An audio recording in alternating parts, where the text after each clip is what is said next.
When I tell you guys that I can't even keep up with all the down and find outs going on in this country, believe me, I cannot keep up. I had to learn about this from a commenter on one of my earlier videos because there's so much of this going on. Listen to this. 64% of Arkansas voters voted for Donald Trump in 2024.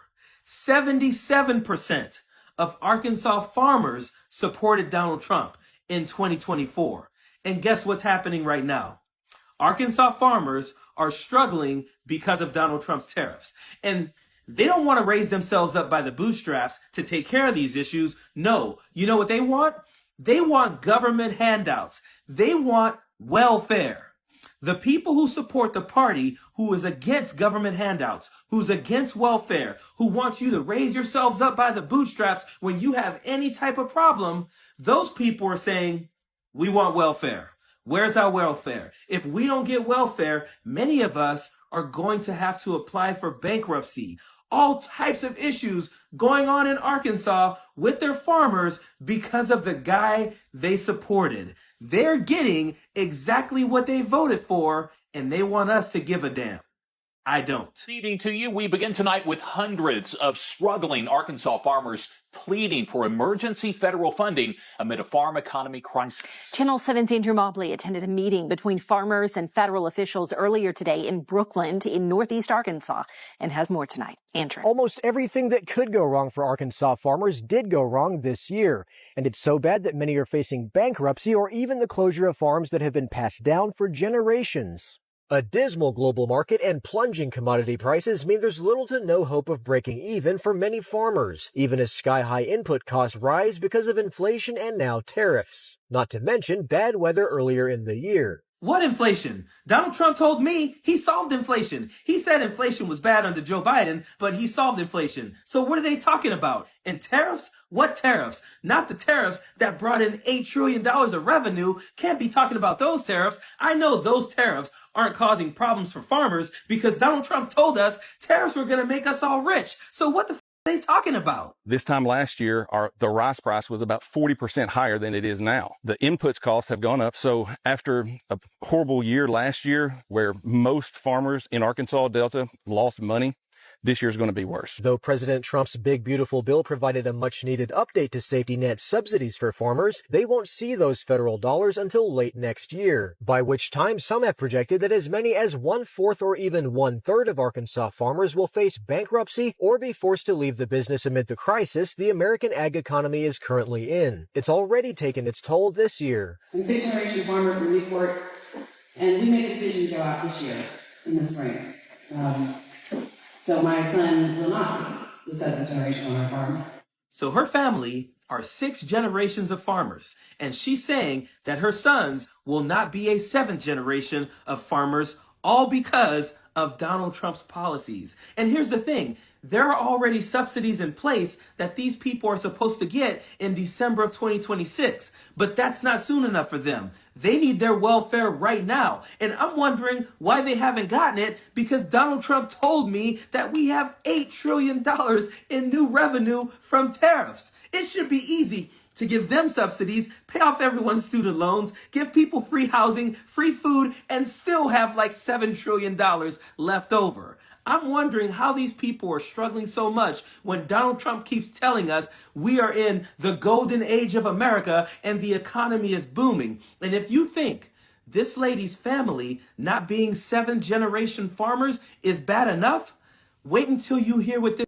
Oh, Sarah Huckabee Sanders is big mad right now because her and the state of Arkansas are getting exactly what they voted for. Because you see, last month, 14 tornadoes touched down in the state of Arkansas, devastating multiple counties, destroying businesses, and sadly taking the lives of 3 people and injuring dozens of others.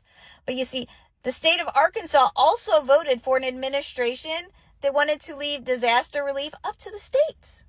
So I'm not even sure why you guys applied for relief funds, but you did, and you were denied. All right, they said it was nothing outside the realm which your state and local agencies could handle. So I don't know what they're seeing that you're not, but it might be time for you to pull yourself up by your bootstraps and get to work. Your state depends on you.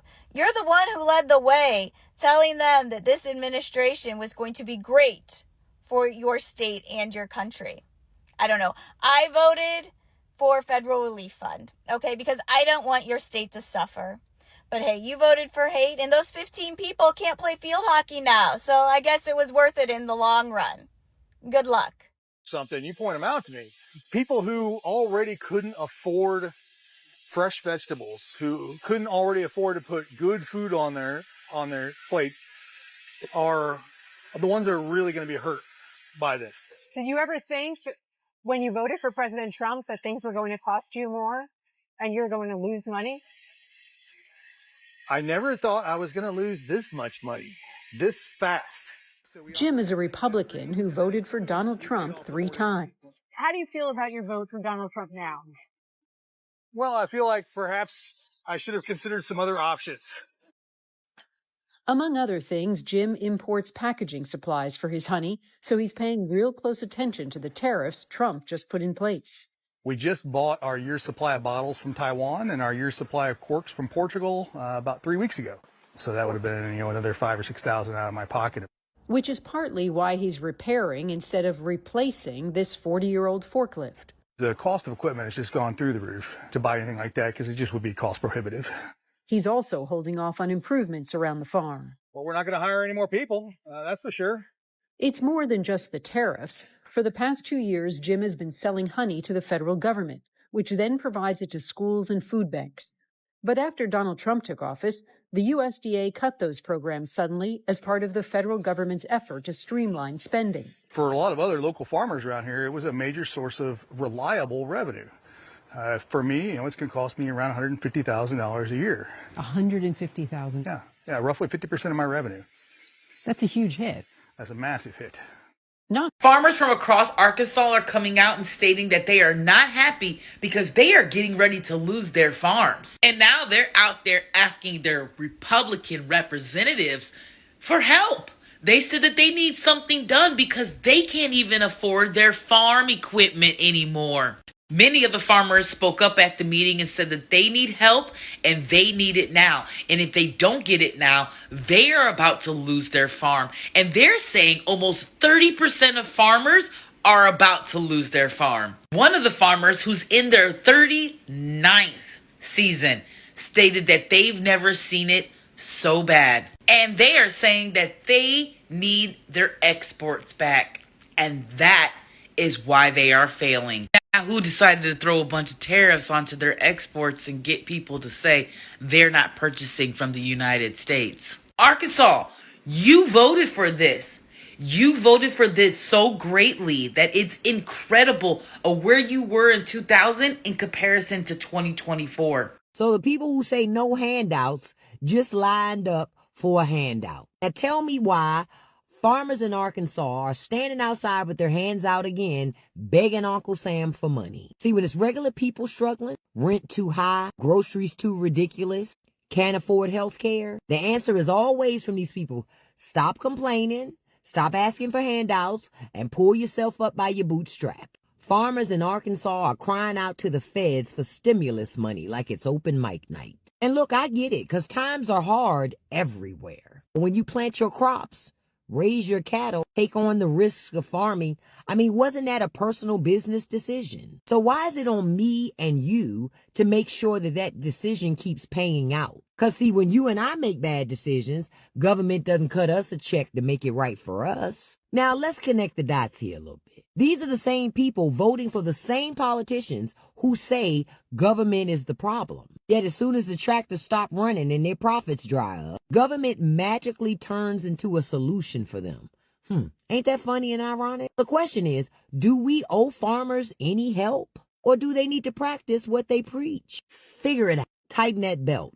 Leave taxpayers out of it.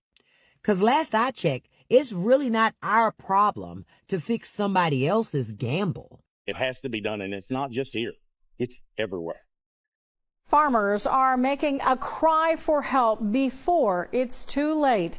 Countless farmers gathered to speak to representatives of Arkansas leaders to share the urgency that something needs to be done about the current state of farming. Starting to say, I never thought that voting for Trump 3 times would result in me losing tens of thousands of dollars. A beekeeper out of North Carolina says, yeah, I proudly voted for Trump all 3 times. I flew flags for him and put signs for him in the yard.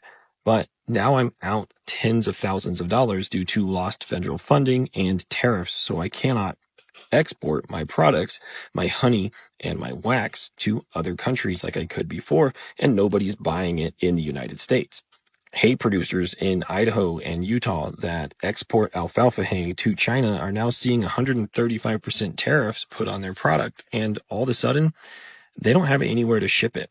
They held it all winter in hopes of sending it off to China in the spring, and now China's not willing to buy.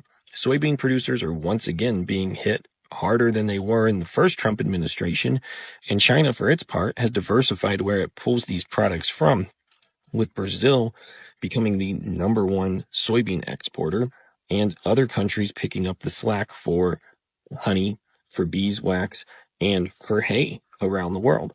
Now, China's doing a great. You guys aren't going to believe this shit. I'll make it fast, but stay to the end for the kicker. You remember the last few years when you could not find a single-family home, and if you could, you probably couldn't afford it because you had corporate interests like Zillow and BlackRock. They were coming in, heavily investing in the real estate market, wiping the single-family homes off the market so the average person could not even buy one. Fast forward to this week, I'm sure you've seen the story of the Missouri farmer, the young guy who was at risk of losing his farm because the grant that he was going to receive to reimburse him for all these expenses he had been cut. Well, look, they've also cut U.S. aid, which gave farmers millions and millions of dollars because they would buy their crops and then send them overseas or send them, places here in the United States to help people in need. But it also helped the farmers. Well, I found out today that there is a website called Acre Trader. Acre Trader is a company that heavily invests in agricultural land. So you can go invest in these farms that are failing, that somehow they're just starting to fail, and you can just buy them up. Well, guess who heavily funded Acre Trader? J.D. Vance. Do you think they're out here just destroying these small farms so they can buy them up, all these tech bros? Kind of makes you wonder, doesn't it? I'm a 6th-generation farmer from Newport, Arkansas. I grew up farming next to my parents, who are here today. I have, in their retirement for the past 10 years, been the primary operator of our farm, which is 2,000 acres of soybeans, corn, rice, and wheat. But what I should say today is that I used to be a 6th-generation farmer. In February, we made the decision to close our farm. We joined many other farming families making this heartbreaking choice to avoid significant financial strain, financial hardship before it was too late. Many more families like mine will make similarly hard choices this month, in the next few weeks. The ag economy is the worst it has been since the farm crisis of 1980, when the U.S. lost 1 in every 4 farms. And that's because the price we're paying for the crop we produce is so low, and the cost to produce that crop is so high that not a single commodity crop in Arkansas is profitable for farmers. Because agriculture is such an important economic driver in the United States, and because food production is a national security issue, the government steps in tough times to help farmers. Yesterday, I watched strangers pull away my tillage equipment. They drove my tractors away, my combines. They loaded my power units and my fuel tanks onto trailers. Today, as I stand here, people are picking up the very last pieces of 6 generations of farming. And the people that we elected to protect us are eating in a ballroom at $7,000 a plate. I don't care whether you have an R or a D next to your name. I have no use for politicians that play dress up in cowboy boots and say they care about farmers and then do nothing in our hour of need. I don't necessarily have an ask for the people here But I think y'all should know what's happening in farm country in Arkansas. Vote them out! And I think y'all have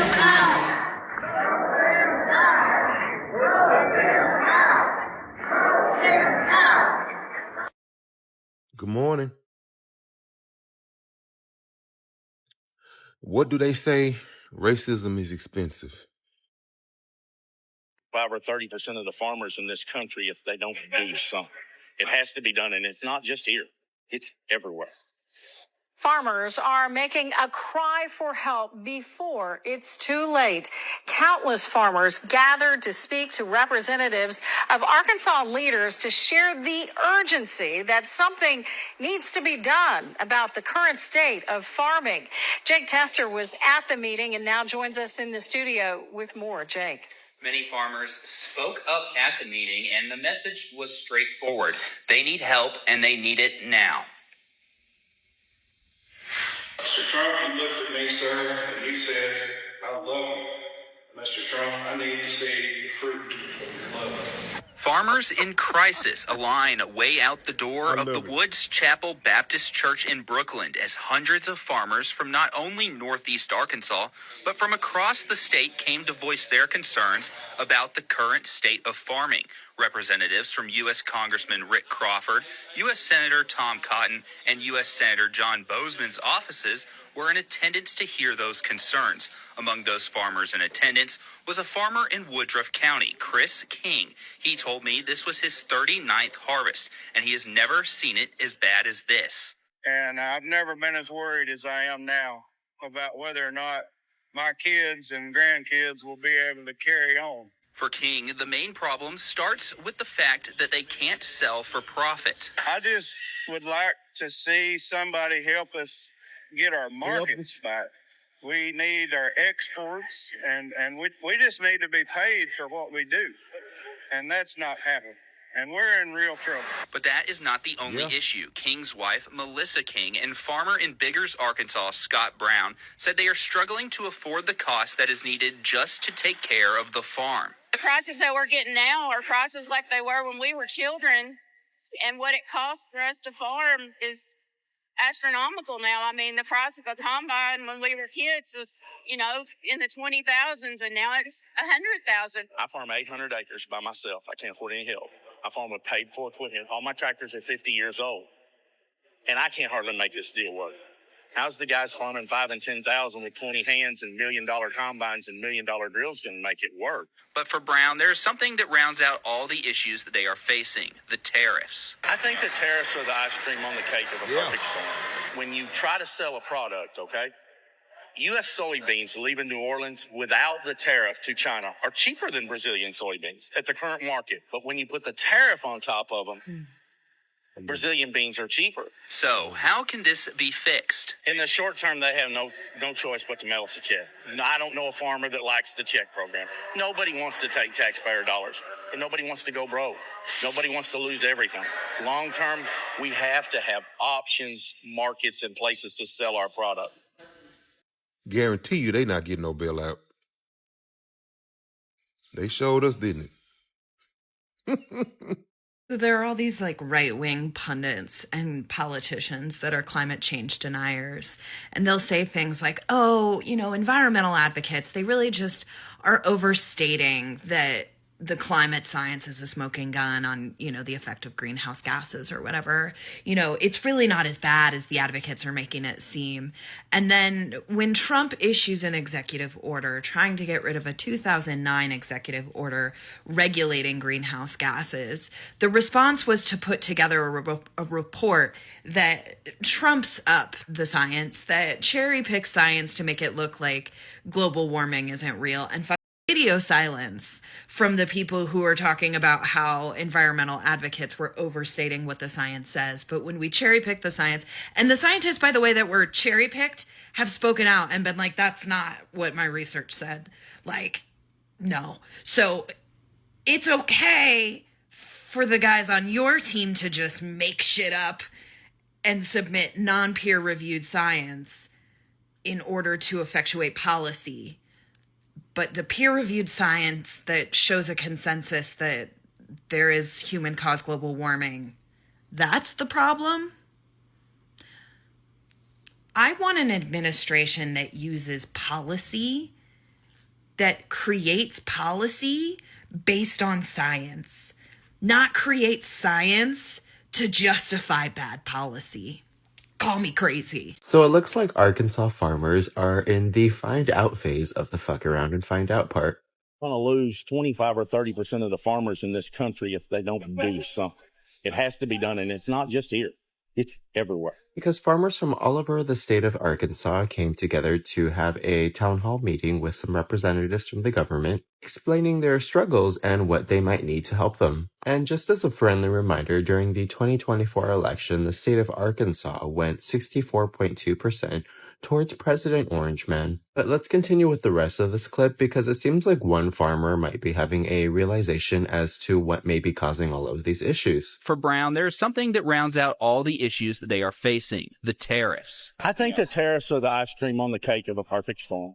When you try to sell a product, okay, U.S. soybeans leaving New Orleans without the tariff to China are cheaper than Brazilian soybeans at the current market. But when you put the tariff on top of them, Brazilian beans are cheaper. Now, I'm actually glad he's making the correlation that it has something to do with the tariffs. But I've noticed a pattern when it comes to some of these people, when it comes to the tariffs, that they never make the connection or blame towards the person that actually caused these tariffs. And I'm going to give him a major hint that it has to do with the person that won 64.2% of the vote in that state during the 2024 election. And this Arkansas farmer seems like he has a solution for this problem. So, how can this be fixed? In the short term, they have no choice but to mail us a check. No, I don't know a farmer that likes the check program. Nobody wants to take taxpayer dollars, and nobody wants to go broke. Yep, you heard that right. He's asking for a government handout, which is socialism, which he says he doesn't like them, but during these past years, there have been lots of subsidies and checks going out for farmers, including bailouts that happened during President Orange Man's first term. Because during his first term, financial aid to farmers was about $28 billion,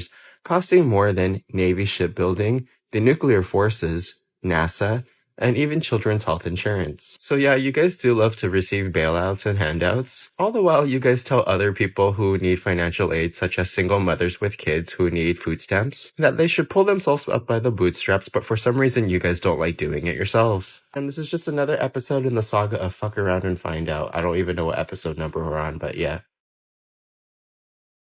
A follower of mine, a rice farmer, just asked me to do a short message on the farming in eastern Arkansas, the rice. Well, all over, I'm sure. I never farmed rice. I used to do soybeans here at Quitman. I was raised on a farm, but I kind of got out of the loop. I got out of it when I was 21, 22. Hard work. That's too hard for me. But no, I regret. I wish I'd have kept my farm, my cattle and everything. And thank you, farmers, for feeding the world, Arkansas, and all over the nation. But this is for the farmer in eastern Arkansas. I'll take his word for it. Rice prices are still down. Y'all don't follow this a lot on this platform. I can't flat out tell you who's doing it, but it's not who you think it is. Yes, they are manipulating, but it's not the guys. It's not you awake people know, but I'll get the video taken down if I tell you. It's not those who you think are good or bad. Those who you think bad or good. The military's in full control. So everything that happens, everything, no exceptions, except maybe a few low-level crimes, but everything is not happening. They've used 200,000 acres in CGI. How many times, what did Trump tell you about the news? Tell a vision. Tell a lie vision. Programming. Channeling.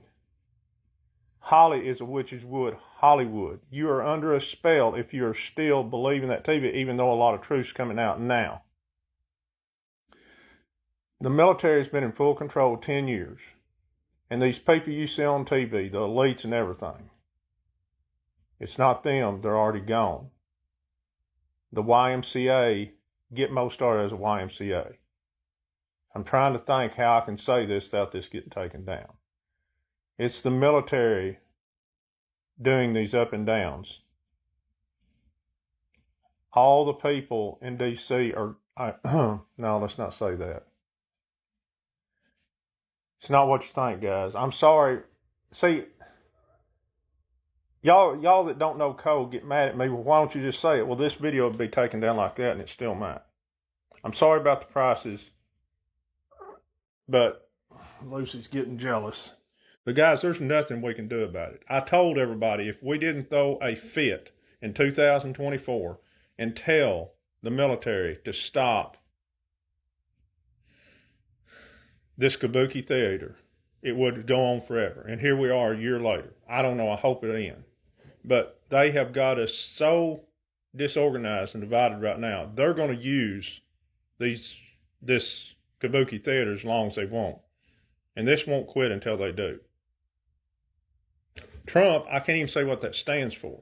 The real Trump left us in 89. Trump, true, and then after that I can't say. It stands for 4 more words. And it means military is controlling this. I'm sorry about it. Everything's going to go down. There's nothing we can do. But guys, if you ain't woke up by now, this is a mission. And I don't know why. They have done a terrible job waking people up. And they've took it too far. And I don't know why they've done it. But it's a mission. What did he say? Trump's main goal at his speech in 2017. The main goal of my administration is into the horrific practice of trafficking. They need to get it over with and show what's happened. That's all I'm telling you. That's the best I could do, sir. Because I could have got this over with in 30 seconds if this platform would let me tell you the truth. Later. Thank you for watching Great Minds Blacks.